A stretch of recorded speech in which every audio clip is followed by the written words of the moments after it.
2020 has been insane for a lot of us. Between the pandemic and protests, we've seen just about everything, it seems like. While all this was going on, I took the time to process the turbulence of this year. Although the global pandemic of COVID-19 is a really major factor in millions of people's lives, we've been in a pandemic of racism along with many other things that have unfortunately yet to end. Racial injustice has always been an issue in America. However, 2020 has brought this issue to a new and more serious light. Several instances of racial injustice have taken place over the course of the year. People have been showing their support in the ending of these instances, but what key factor motivates them to do so? Empathy. Empathy is a deeper level of compassion, and there really isn't a synonym for it. It's more of an intense feeling of kindness and understanding rather than a thought. With this being said, this talk will answer the following questions.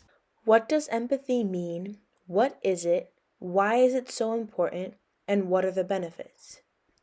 Before delving into what empathy really means, take the next few seconds to think about what empathy means to you.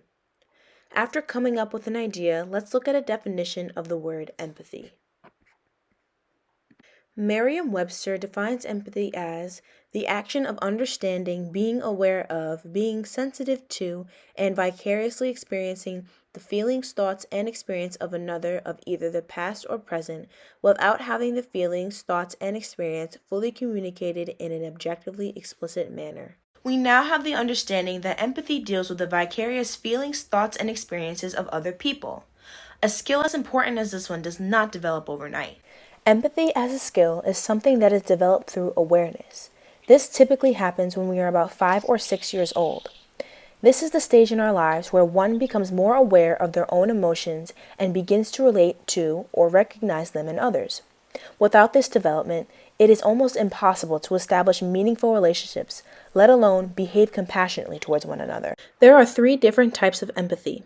Daniel Goleman, who has reported on brain and behavioral sciences for the New York Times, identifies these 3 types as cognitive, emotional, and compassionate empathy. However, we use compassionate empathy the most in our day-to-day lives.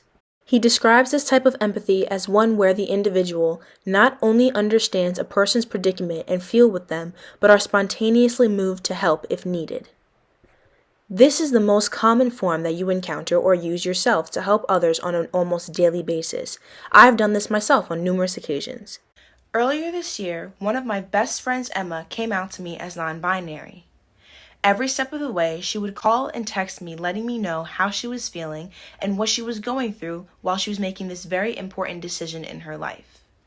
Even though I don't know what it feels like to be non-binary, I do know what it feels like to be misunderstood and isolated. So I was able to use my emotions that I had experienced previously to empathize with her and help her get through this very difficult time in her life. This example leads us in the right direction to answer our next question. Why is empathy so important? Well, here's the answer. It's almost like a superpower. This may seem silly, but it gives one the sense to almost become someone else, to understand their situation, and to want to do something to change their life for the better, whether it's in that very moment or in the future. Empathy is important because it helps in the allowance of individuals to understand how others feel, so appropriate responses can be made in certain situations. Not only is empathy important because of the aforementioned reason, but because there are 3 key benefits of being empathetic. The most important benefit being that empathy allows us to strengthen our social skills. In the same way I use my empathy skills to help my best friend, another one of my friends, Anna, used her empathy skills to help me. Now, as almost all of you know, being a remote learner has its ups and downs. I know for sure because I've been a remote learner all year long, and in the beginning it's like the greatest thing in the world because you don't have to wake up early for school every day, but when you're doing it consistently for an extended period of time, it becomes really draining, and your motivation starts to decrease, and everything just starts to become one big blur of time, and it's very stressful, especially when you have to keep up with assignments and keeping up with not only your assignments, but your schoolwork and your grades as well. After a while of being a remote learner, I decided to reach out to Anna because I had been feeling very stressed and overwhelmed about my whole experience learning online. Anna had not been remote nearly as long as I had, but she had been remote for a protracted amount of time during the school year. She was able to use her experience during that time to empathize with me and let me know that she understood how I felt and was able to help me get back in a better mindset to finish off the trimester strong.